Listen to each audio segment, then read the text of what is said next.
I'm Richard Sparrow, and I am the Public Relations Chair for Kyoto Jolt. If you have any problems with Zoom or you need something, please get in touch with me through the chat. Again, please leave your questions in the chat for the presenter to answer at the end or whenever he wishes to. Today, from now, our presenter, Robert J. Lowe, who is teaching at at Tokyo Kasei University, will be talking about the native speaker frame in English language teaching, which he has also written a book about, which was published last year, if you'd like to check that out. All right, go ahead, take it away, Dr. Lowe. Okay, thank you. Let me just get my screen shared.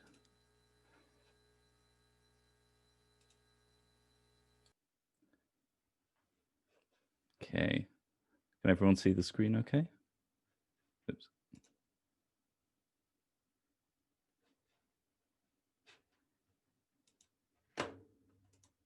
There we go. Now I can see everyone as well. Okay, so first of all, thank you to the organizers for inviting me, and thank you to the previous speakers for their very informative talks. So my talk today is titled The Native Speaker Frame in ELT, or English Language Teaching.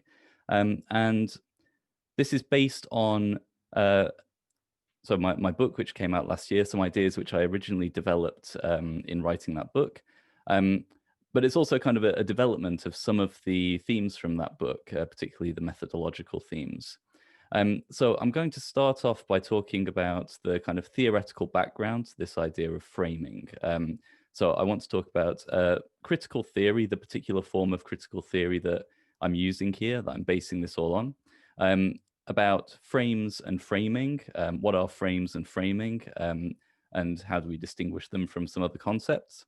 And then I'll move on to talk about the native speaker frame, giving a description of the frame, and then providing some narrative examples from another publication from last year. And then we'll have some time for questions, hopefully, depending on how quickly I get through all of these slides. I'm sure there will be time. So, critical ELT research. So there are various different models that people draw on when they're talking about doing critical research in ELT. As we've heard people mention today, some people draw from kind of a Marxist approach. I think famously Robert Phillipson's linguistic imperialism hypothesis comes from a kind of Marxist, a structural Marxist background. Other people draw more from sort of post-structuralism and postmodernism to examine power dynamics. So Lawrence and Negashima's duo ethnography is a recent example of that. And still others opt for kind of a constructive meshing of the two. So most people don't say this, but it seems to be kind of a quite standard position. People are trying to achieve some kind of social change, and they're doing that through examining power relationships. So there's this kind of meshing of these two ideas, which usually isn't stated, but John O'Regan in a paper in Applied Linguistics in 2014 does state it quite explicitly. But I'm going to be using a slightly different model. I'm going to be basing this on the early formulation of critical theory by Max Horkheimer. Sorry to start off by discussing the work of an old white guy at length, but that's where we are. So Horkheimer was the second director of the Institute for Social Research, which is more commonly known as the Frankfurt School, from 1930 to 1953. He was trained in philosophy and psychology, so both of those fields he was very interested in. And when he took over as director of the Institute, he reoriented it from being kind of an orthodox Marxist research institute, which was doing kind of labor statistics and things like that, and instead wanted to kind of develop this critical theory of society. Now, he's well known for his later work with Theodor Adorno on critical theory, but I'm talking about his early version of critical theory here, which he developed with Erich Fromm, who was a psychoanalyst and another member of the school. I joked on Twitter yesterday that some people call my work neo-Marxist when it's actually paleo-Horkheimerian, which is a very funny joke, I think. There are a few elements of Horkheimer's thought which are central to this idea of framing that I'm putting forward and the way that we use framing in critical research. So first, Horkheimer's view of science. So Horkheimer suggested that science is not like an objective thing that we can use to determine values. Science is part of a social totality, and scientific progress, social or natural, doesn't guarantee social progress, right? This is a quote from one of his essays from the 1930s. He says, neither the achievements of science by themselves nor the advance in industrial method are immediately identical with the real progress of mankind. It's obvious that man may be mentally, emotionally, and intellectually impoverished at decisive points, despite the progress of science and industry. Science and technology are only elements in an existing social totality, and it's quite possible that, despite all their achievements, other factors, including the totality itself, could be moving backwards, that man could become increasingly stunted and unhappy, that the individual could become ruined, and nations headed toward disaster. So there's a very specific role for science. It's part of the social totality. It's not something that we can consider just objectively on its own. Um, so therefore, in terms of his critical theory, Horkheimer believed that any scientific program, any research program into the way society, into society, should have normative philosophical underpinnings about the world it's trying to create. So you should have some kind of philosophical set of beliefs about the world that you're aiming towards, and then your scientific program should be focused on trying to achieve those ends. And he suggests that these should be based on the elimination of social injustice, which is kind of a big theme of today's event. So that was one key element, Horkheimer's version of science. Next, Horkheimer's view of ideology. So Horkheimer was writing in the 1930s and 1920s in Germany, and for him and other Marxists, they were expecting a society that was going to transform into a socialist society based on kind of solidarity and all that kind of thing. And instead, what they were experiencing was the emergence of authoritarian, totalitarian, and fascist movements all around the world. And so one of their kind of key interests was figuring out why the working classes were supporting these movements, which appeared to be antithetical to their own interests. And for people like Horkheimer, who's a Jewish Marxist in Germany in the 1930s, this was obviously a very big concern. So they were interested in ideology critique, and here ideology is conceived of as a false consciousness, which is to mean a set of widespread beliefs which serve to uphold the power of a few in society at the expense of the majority. So this is not just ideology as any set of beliefs, but specifically a set of beliefs which serve to legitimate the current state of society, including its current power structure. So Horkheimer believed that one of the major jobs of critical theorists was to uncover hidden or normalized ideologies which legitimate the power structure of society, right? You can't tackle these ideologies, you can't tackle the problems of society until you understand them and you understand why people believe them. So Horkheimer called his kind of research program the anthropology of the bourgeois epoch. So to kind of summarize Horkheimer's theory, he believed that a critical theory of society should firstly be normative. So it should be focused on creating a qualitatively different society based on the elimination of social injustice. It should be interdisciplinary, so it should draw from all different branches of science, and it should use a mix of different research methods. And it should be kind of balanced between philosophy and social science, which is the title of his one of his books here, a collection of his early writings. What this means is that philosophers, by deciding on these kind of normative philosophical bases, should plan out the empirical work that has to be done by researchers. And he suggested that the first step that researchers need to carry out is to use psychological approaches, psychoanalytic approaches, to uncover the ideologies which prevent positive or emancipatory social change. So this is kind of a summary of Horkheimer's theory. Now, obviously, this is talking about Germany in the 1930s. So how does this all apply to ELT? Well, for critical ELT researchers, there are several kind of points which have all come up in previous discussions and talks today, which seem to kind of limit the free development of teachers and students. And these are, things people have talked about already. So hiring decisions based on supposed speakerhood. And I should point out, when I use the term native speaker, I'm using it, as an ideological marker. I'm not using it as an objective label. with the understanding that it's based on things like race and nationality. The way that it's applied to people is based on a number of non-linguistic factors, much more than any, kind of objective linguistic factors.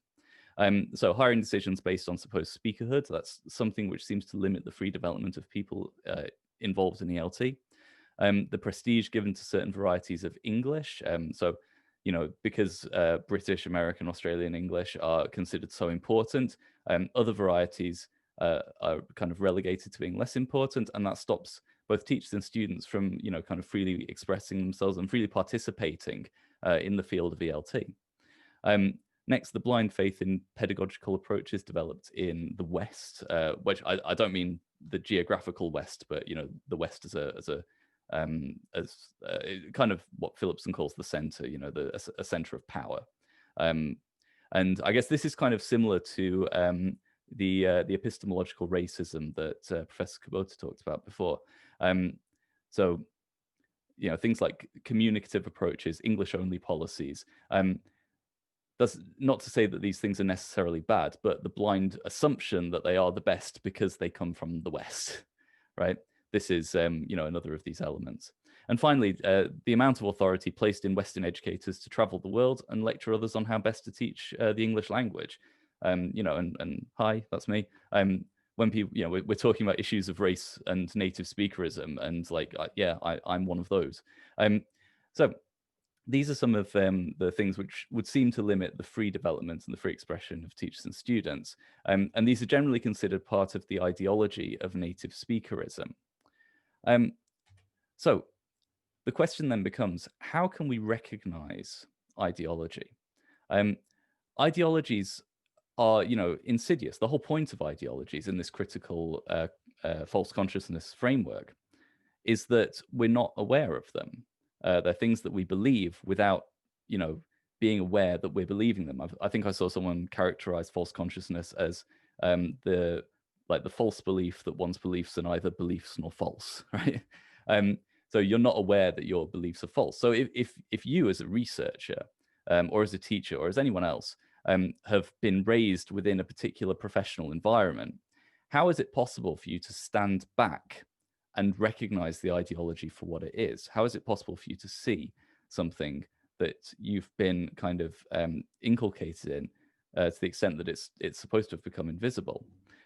So there's a lot of different ways people have tried to answer this question. I think probably the most successful approach people have come up with so far is critical discourse analysis, so the analysis of texts in a systematic way to try and get at their ideological underpinnings. But I'm going to suggest a slightly different approach. I'm going to suggest the idea of frame analysis. So I'll outline frames and framing a little bit now. So frames, the idea of frames was first conceptualized by Irving Goffman in 1974.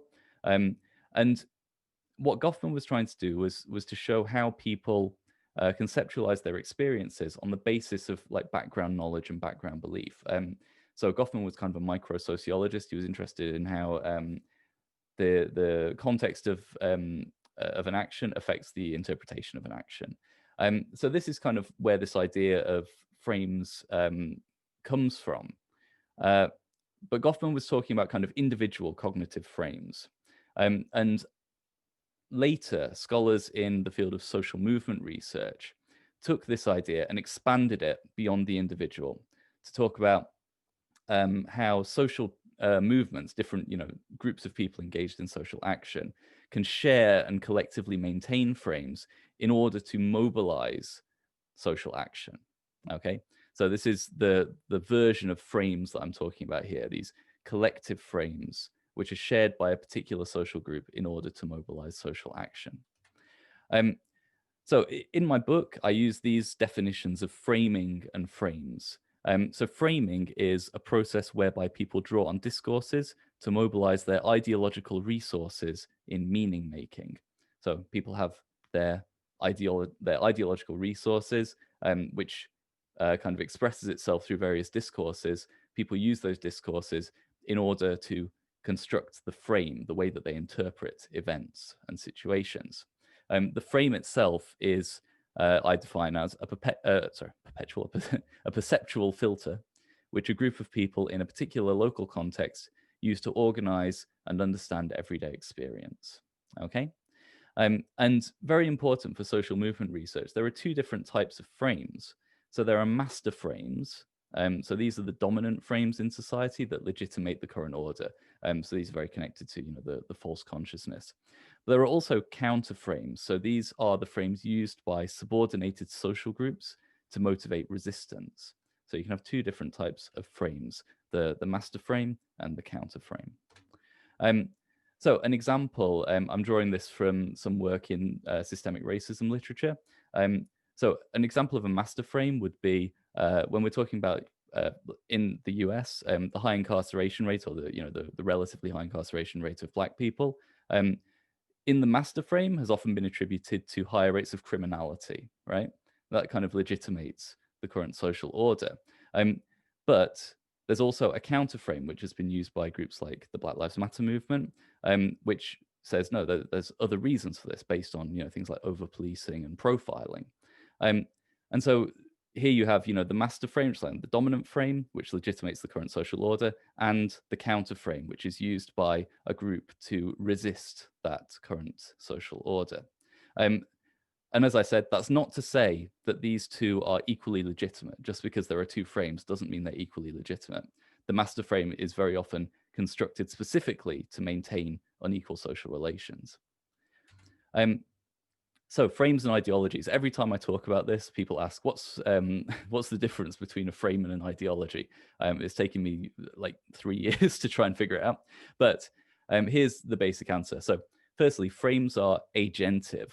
They motivate and justify action on the part of social groups. Ideologies are more implicit. They're based on kind of what you believe. But frames are agentive. They help you to justify the way you respond to things. Frames are also scavenging. So this is a quote from Snow, I think. So they grasp at different strands of ideology in order to achieve their social goals. So a frame is never composed just of a package of ideological thought. A frame is based on lots of different strands of ideology from different areas, which are all sort of drawn together in order to achieve the goals of a group of people. Next, frames are empirically observable, while ideologies are not. So you can't get at an ideology directly, right? It's like trying to measure temperature. You can't measure the temperature directly. You can measure, the amount of some mercury's moving up in a thermometer or whatever, but you can't measure it directly. It's always indirect. So ideologies are not empirically observable, but frames are. You can observe how people are interpreting their experiences. You can observe how people are framing events. So by analyzing frames, you can get to the ideological foundations underneath. So in terms of this question, how can we identify ideology when we are constantly involved in it? My suggestion is you can start by analyzing frames, looking at how people are framing things, and then you can move from the frames to the underlying ideologies. That's that's my suggestion for a way forwards. I've got here a kind of a methodological approach to doing a frame analysis. I'm not going to go into detail here because it's not that relevant. If you're interested, I published a paper in December in Language, Culture and Curriculum, which explores this in a lot more detail. So the native speaker frame. So what I would suggest is that ELT theory and practice is interpreted through a Western native speaker frame. Okay, and as I say in my book, the frame assumes the superiority and normativity of Western educational technology and views the rest of the world from a viewpoint of educational and cultural deficiency. So it assumes that Western educational technology and Western approaches to language teaching are just inherently superior, and the rest of the world is inherently inferior. There are key discourses which support this frame. We've got the idealized image of the Western native speaker or native speaker, Western methodological normativity. So, the idea that, for example, CLT is just the best way to teach languages. We all know that. But is it? Or non-Western methodological and educational inferiority. So, for example, in Japan, yakudoku, grammar translation. Um, the general belief is grammar translation is just inherently inferior to any other way of learning. Now, it might be the case that grammar translation, yakudoku, is inferior, right? But most people don't come to that conclusion based on an analysis of all the evidence around, grammar translation, yakudoku, whatever. They come to that conclusion based on it being a dominant belief in the field, especially in Western training courses. If you did a CELTA like me, then that's one of the key beliefs you come away with, like grammar translation or using the first language in the classroom or anything like that. That's just bad. That's just wrong. And the only correct way to teach the language is through monolingual communicative approaches. And again, it's not, maybe that is the case. I don't know. The problem is the assumption that people make with regard to that, without reflecting on that assumption, and the fact that it's so inherently built into the field. So this is my conception of the native speaker frame. I'm going to give now some examples of native speaker framing in action. And here I'm going to give three narrative vignettes. These come from a chapter that I published in this book, Teacher Narratives from the Eikaiwa Classroom, Moving Beyond English, which is edited by Daniel Hooper and Natasha Hashimoto. And I should say as well, this is a very good book. I'd recommend people reading it. Eikaiwa schools have come up several times over the course of today. If you're interested in kind of a deep look at how Eikaiwa schools work, and maybe it complicates some of the perspectives that have been brought up today, then I really recommend this book. It's kind of an insider's perspective from lots of different viewpoints on how Eikaiwa schools work. So in my chapter in this book, I talk about native speaker framing in the context of Eikaiwa. And these are sort of narrative vignettes drawn from my time as an Eikaiwa teacher at a medium-sized chain of schools in Japan. So I'll go through each of these vignettes, and I'll read through the vignette first, then I'll give my impressions, what I think this vignette is saying, okay? So here's the first one. See if I can hide that. Okay, there we go. So I'll read through this quickly. In our company, students who were considering signing up for one of our courses were given a Taiken lesson. These lessons were about 20 minutes long and were conducted using specially prepared materials graded to different language levels. At the beginning of the Taiken lesson, the teacher engaged in conversation with the student for about 5 minutes in order to roughly gauge their language level. Following this, the teacher selected the worksheet which they felt was most appropriate for the student and led them through the activities. If a student successfully signed up to the school, the teacher would be given a bonus of 500 yen, enough for a beer, as one trainer remarked. In my first year of teaching in Eikaiwa, I was presented with a Taiken student who had a very low level of English and who kept attempting to speak to me in Japanese. I found this very irritating as I didn't know any Japanese. This was an English school after all. Still, I felt the lesson had gone quite well and was hoping that the student would sign up for a course. Following the lesson, I learned from the school receptionist that the student had decided not to sign up. I was curious as to why not, and the receptionist explained that the student wanted a teacher who could speak Japanese and who would be able to use some translation in their teaching. I felt that this was ridiculous, and during my break spoke to some other teachers about what had happened. They agreed with my assessment, and when I mentioned that the student wanted a teacher who would speak Japanese, the idea was greeted with derisive snorts of good luck. We were also dismissive of the notion that a teacher might use translation in their lessons. Everyone knew that translation was wrong. It was one of the things we had learned in our training courses. The company itself discouraged the use of Japanese and made English only a selling point in its advertising. The general mood was that we dodged a bullet with this student. So, this is an event from a few years ago, but I recall it very clearly. And when I was writing this chapter, I was thinking, what does this event mean? Why do I recall it? So there are a few things that I think kind of stick out from this this little vignette. Firstly, this focus on methodological normativity. It was very clear that I and the other teachers believed that using Japanese was just wrong, right? The idea that one would use Japanese in the class was just laughable, insane.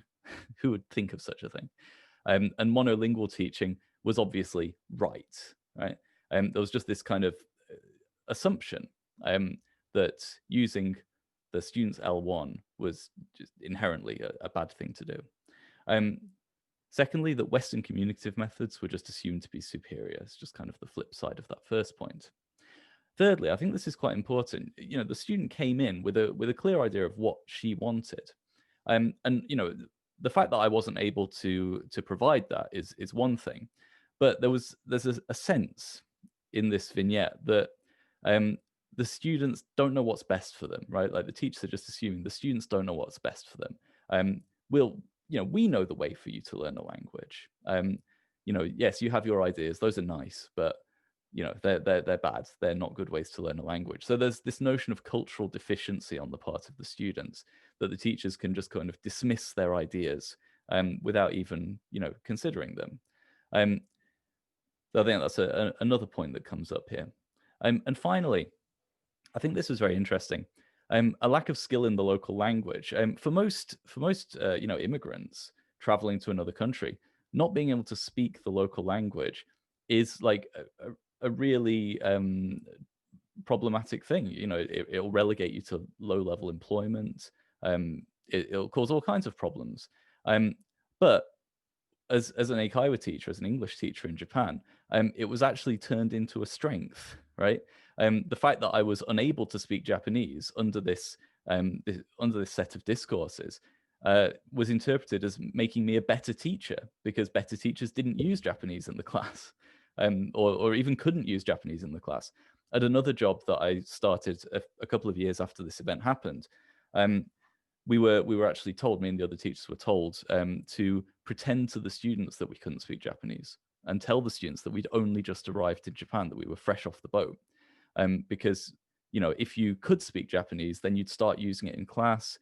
You were corrupted in some way, and that you were a worse teacher for knowing a second language. So I think there's a lot of different discourses here. The way that this incident is framed, the way that me and the other teachers framed what happened here, kind of points in a certain ideological direction. There is a native speaker framing at play here, which hints at a native speaker ideology underneath. Let's look at the second vignette. So when I first came to Japan, I started working in a medium-sized eikaiwa chain. Teachers were assigned to a different school each day, and these could be located quite far apart. The schools in the city tended to be seen as the more prestigious schools, with the clientele of businessmen and the more well-to-do residents of the surrounding area. Teachers working in the branches in the suburbs were generally tasked with teaching groups of children or housewives. As a new teacher, I primarily found myself working in the suburban schools, and my classes usually consisted of middle-aged housewives who came to study either individually or in groups. The received wisdom about these students, sorry, I've included a page number there, ignore that, was that language learning was simply a hobby for them, something to get them out of the house while their husbands were at work. I often heard it said that these students were not planning to travel, nor to use the language in any meaningful way, and therefore these classes did not need to be taken all that seriously. This is the way these classes were presented to me by colleagues and school managers, and this is the way I conducted them. I would often do very little preparation in advance of my lessons and would usually teach from the textbook almost verbatim, with snatches of conversation sprinkled in here and there when appropriate. I very rarely asked the students about their motivations for studying. After all, I already knew. One day, as one of my group classes was leaving the room, one of the students paused in the doorway and said, in faltering English, "I go to abroad next month. Is my English okay?" I had no idea how to answer the question.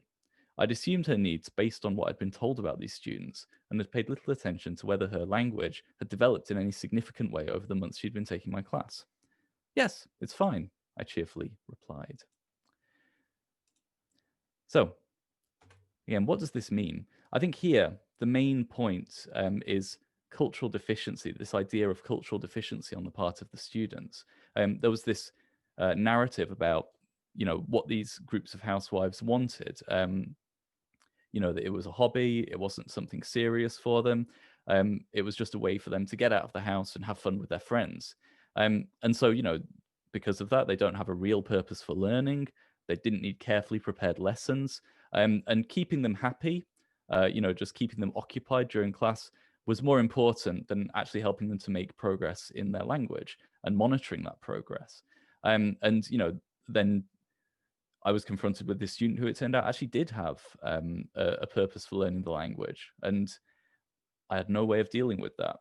And I think that this, this whole situation was caused by this discourse of cultural inferiority on the part of the students. That again, similar to the last vignette, that I was capable of making those decisions for them about what they needed to learn, and about whether their language learning was important, and all that kind of thing.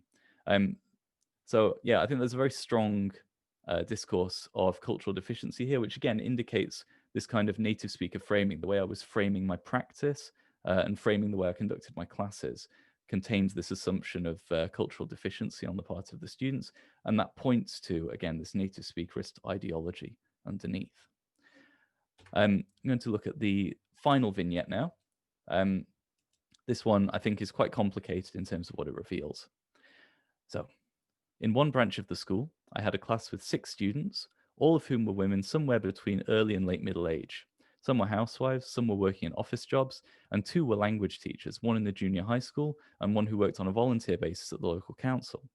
A class of 6 adults was unusually large for the school, and I saw it as an opportunity to employ some of the group work style teaching that I'd learned and experienced during my CELTA training. I felt that the activities were quite successful, with the students happily discussing topics in pairs and groups and using the grammar they'd been learning that day. After the lesson, however, I faced a somewhat different reaction.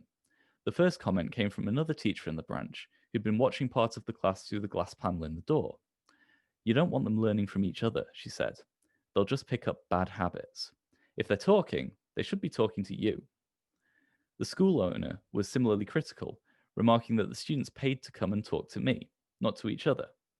I attempted to explain the reasoning behind my choice as a teacher, but the consensus seemed unbreakable. The students should be learning English from me, the native speaker. If I continued using group and pair work, the students would learn bad English from each other rather than good English from me. The following lesson, I reluctantly returned to a teacher-fronted approach in which all discussion centered on and was filtered through me. So, what does this mean? Well, I think there are different ways of interpreting this.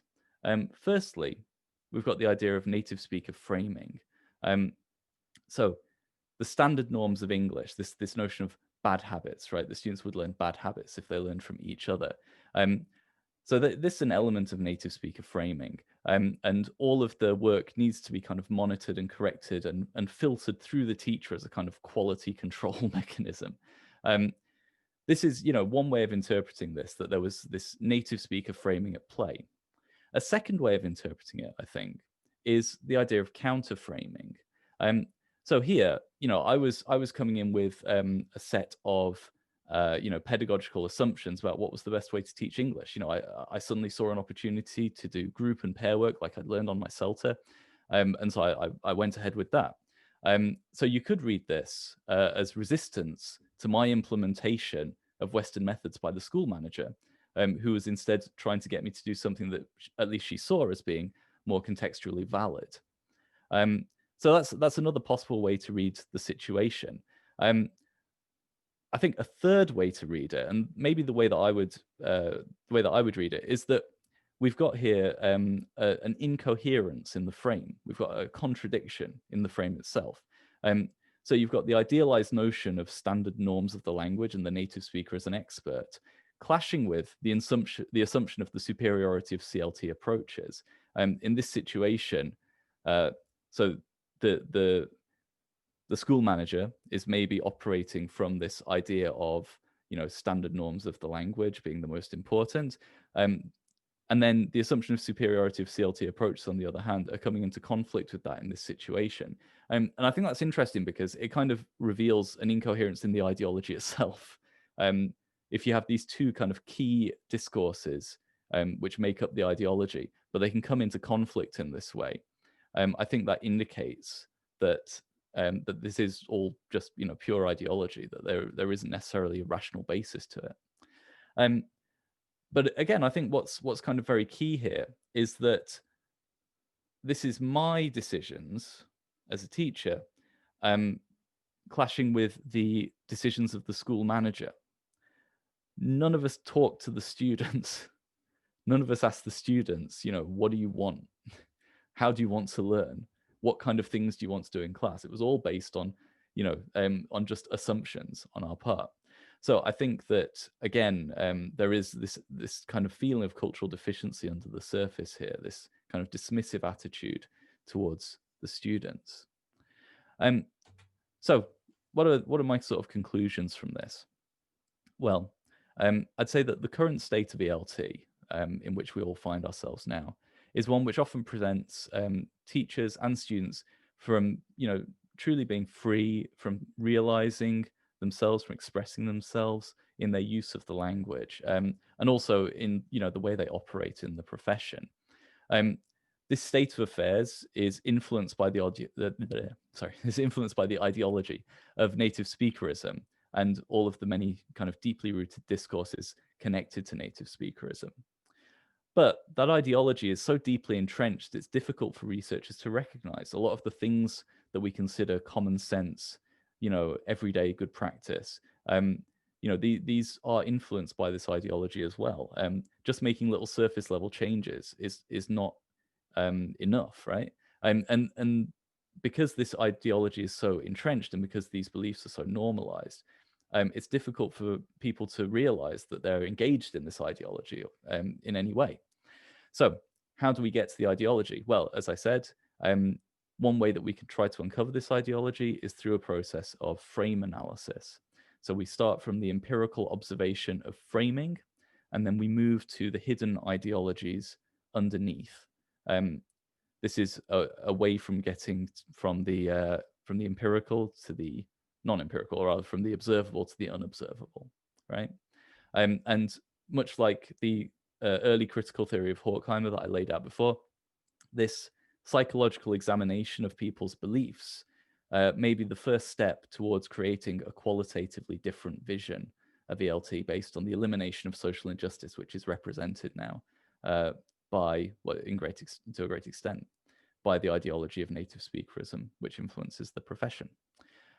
So those are kind of my conclusions. This is where I am at the moment with my work. I've got some references here for people who are interested. So when I share the slides, you can kind of hunt these down. And yeah, I'll finish the presentation there and we can move into questions. Thank you all very much.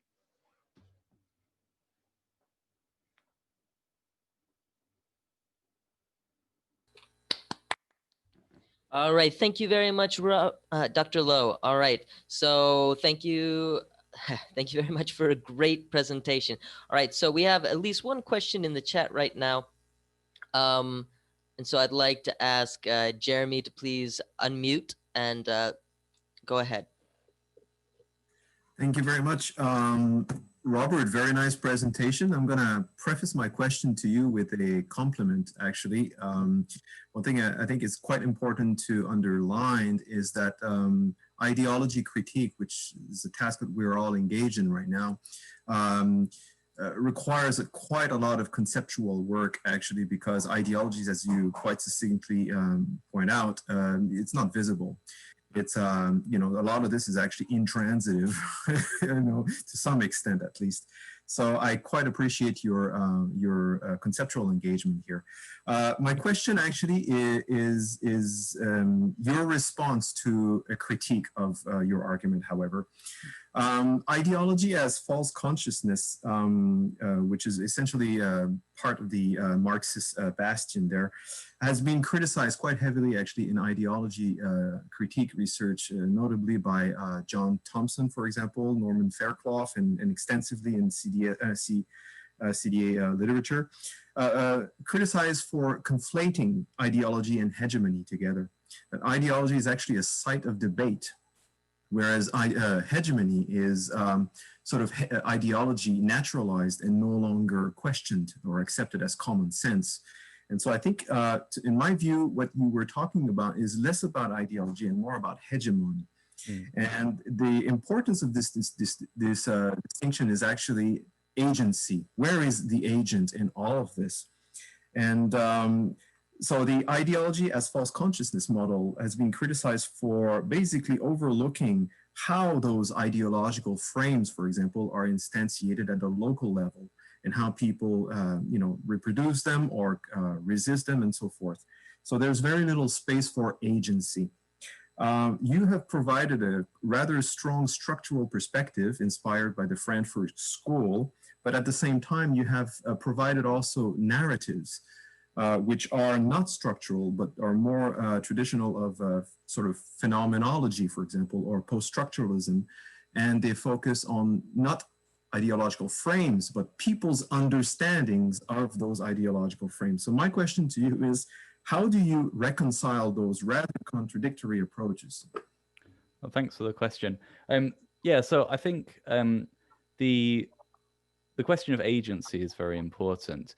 For me, what comes in here is the idea of the framing and the counter framing. I think this is where agency really comes in the work that I'm currently doing. So when you counter frame, when a group of people pushes back against that kind of master framing, they can also change the underlying ideology by providing an alternative way of thinking about things. So that's kind of where I see the agency coming in. But I agree, it's not an area that I've completely worked out yet. I don't think it's an area that anyone's completely worked out yet. In terms of the narratives, the reason I presented narratives here was really for for kind of illustrative purposes for this presentation. In terms of the framing work that I'm doing, I'm talking about it usually as part of a critical ethnography, as a way of doing data analysis in critical ethnography. So there are elements that it shares with critical discourse analysis, but it has a more ethnographic approach. It involves, beyond the text, looking more at kind of culture, time, place, all that kind of thing. But for this presentation, I wanted some quite easy to understand narratives that would maybe highlight some of the discourses that I was explaining. So yeah, I understand it's not it's not completely theoretically consistent. Presenting this written that. Yeah. I would actually not downgrade your argument so quickly. Actually, I think you have provided a theoretically a solid view, but it's just that you're focusing on the one hand on structural realities and on the other hand on agentive realities. And so what needs to be done is that to look at, for example, within social theory, which paradigm provides an appreciation, offers an appreciation of both these perspectives, considering that many of those theories actually are contradictory in that they focus only on one thing, right? They focus on structure or agency and everything. And in that sense, I would say that I would disagree with your view of frame as being agentive, because that's a very specific understanding of agency. In my view, and you're welcome to reject it all as you wish, but frames don't decide, people do. Frames, however, they are very convincing ideological force. They provide constraining and enabling forces, but in and of themselves, they are inert. They don't do anything, right? It's people who ultimately do. So there, again, we come back to the question of agency and how is this filtered through a stronger model of agency? How would you react to that? Yeah. Well, I don't think I disagree necessarily, but I think that people create frames. I think the agency comes in the creation of frames. When I said before, frames are scavenging. They're comprised of different strands of ideological thought that people bring together in order to achieve their social ends. I think agency comes into play there. I think people, especially subordinated groups, can consciously draw together strands of ideology in order to create a frame which then is mobilizing of action. And that's what I mean by it's agentive. The frame itself is kind of can be used as like a tool in a sense for a group to achieve their ends. That's clearer to me. That's good. Thanks. Thank you. All right. Are there any other questions or well, let me see here. Sorry, may I? Yeah, go ahead. Go ahead, Thomas. So Robert, so thank you very much for your talk. I'm going to take a bit of a critical bent more from a linguistic angle than a sociological angle. And this is because framing is used for discourse analysis as well, as Jeremy went into.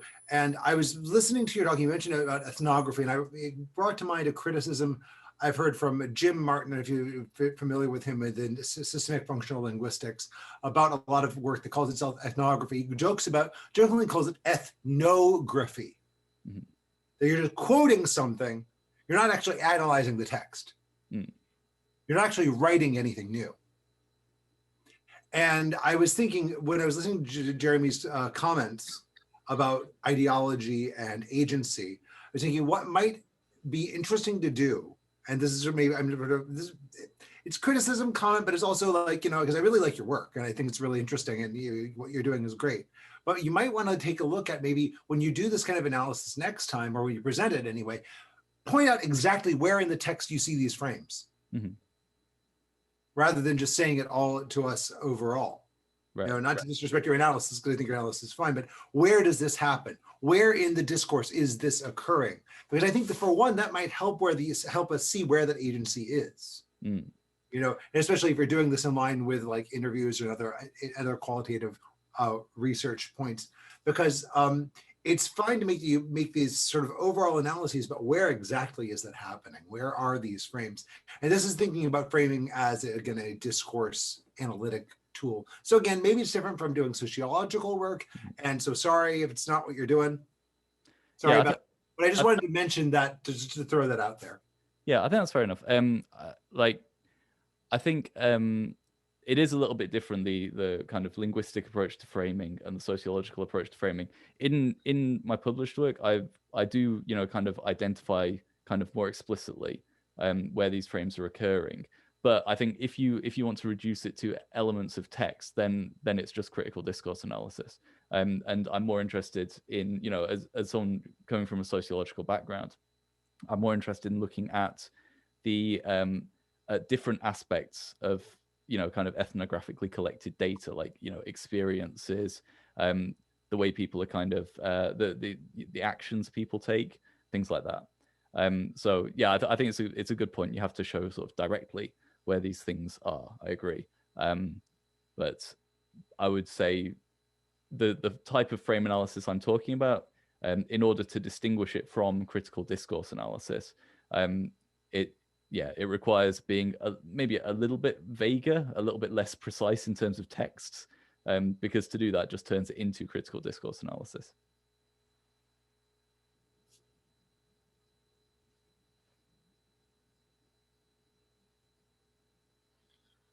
Okay, all right. Anybody else have anything they want to talk about, or they wish to, quick make some comments or have any questions? Yeah, I'll make a comment. All right, go ahead, Gretchen. Question. So I was listening to Jeremy talk about hegemony and ideology, and Rob, I would like to hear your opinion as well, or just help me understand or clarify what is being said. So hegemony would be the naturalized or like invisible ideology that everyone just accepts, whereas the ideology is something that's kind of actively constructed and maintained. I think you'd have to ask Jeremy about this one. You got it. That's it. That's basically it. Ideology is a site of debate. It's ongoing.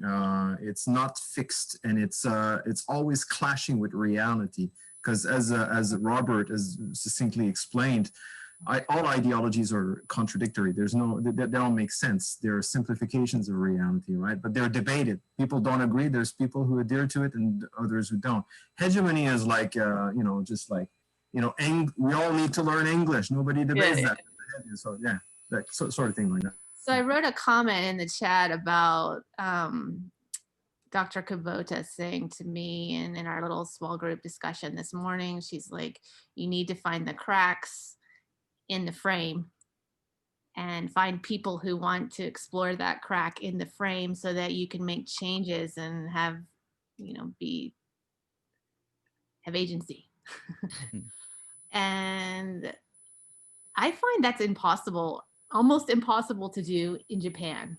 And I made that comment this morning. I feel like the Japanese hegemony, hegemony, I can't say it, is Gemini.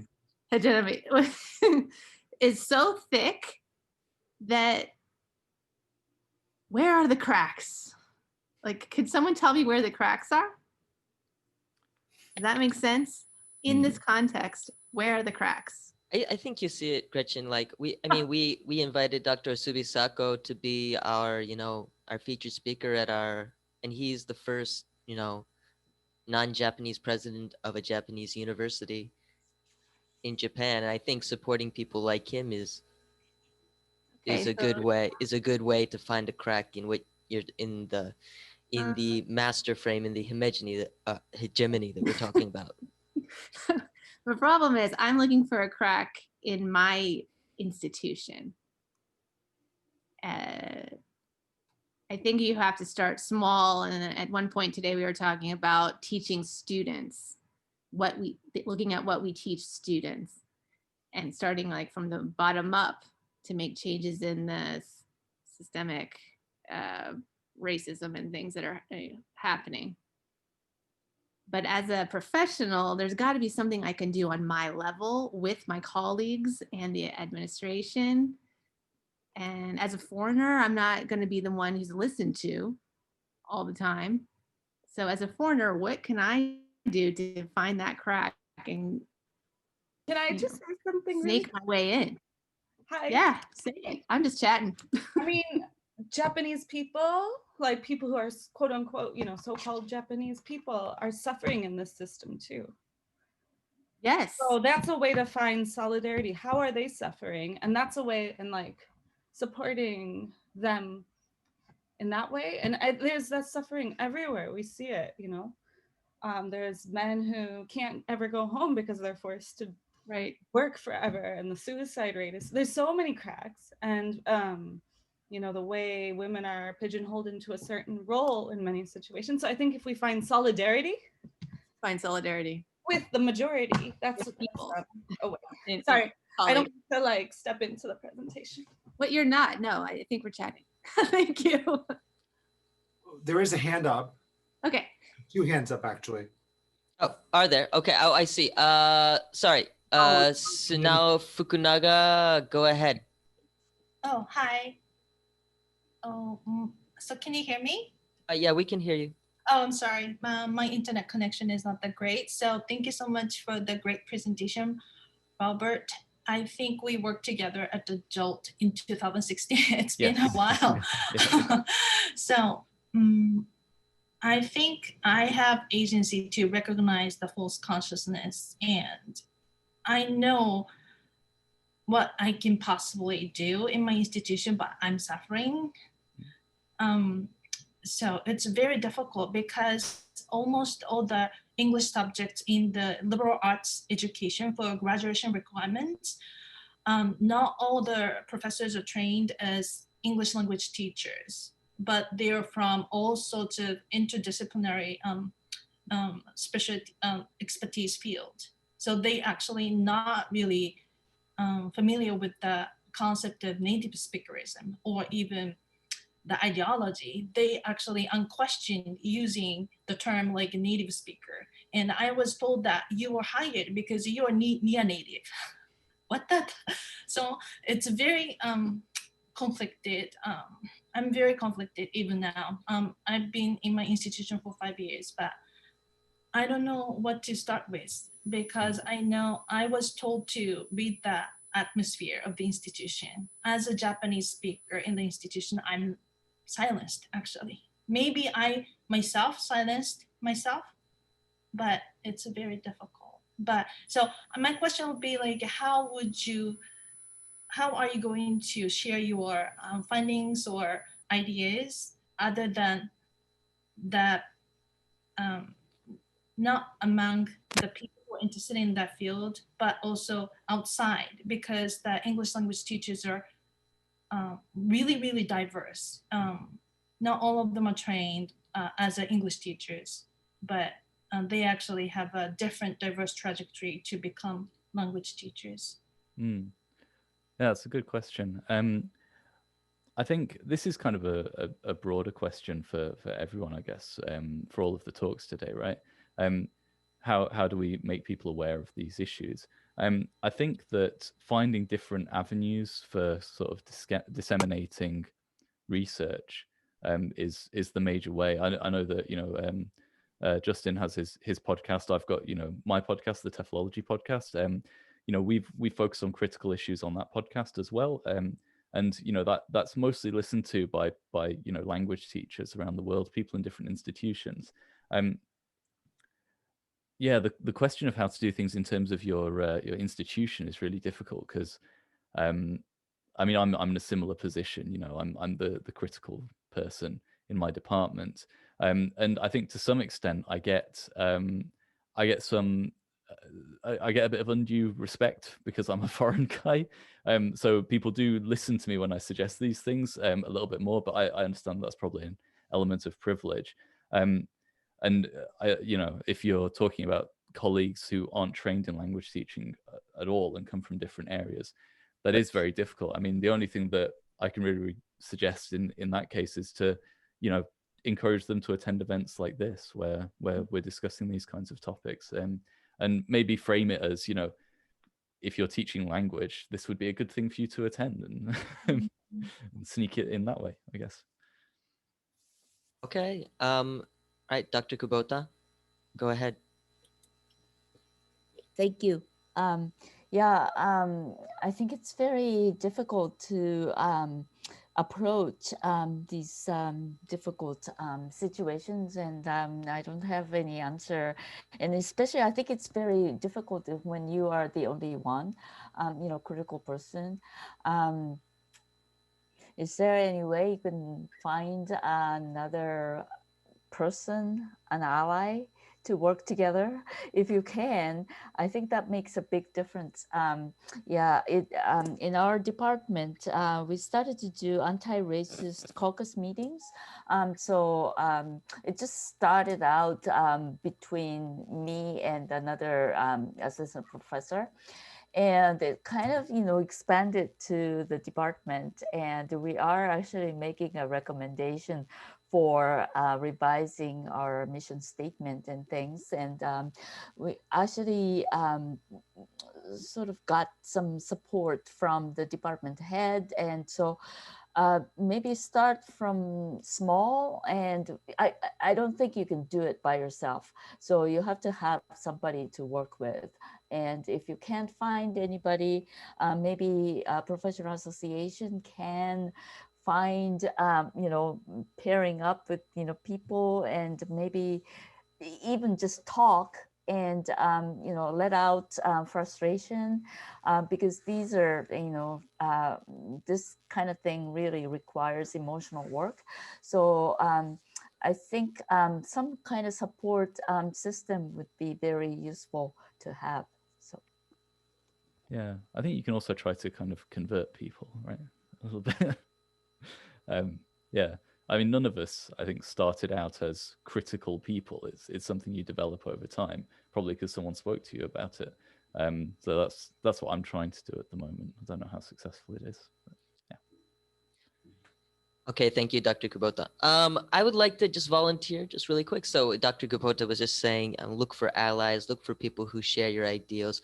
You know, that Kyoto Jolt actually has a social justice and language teaching working group if anybody is interested in that.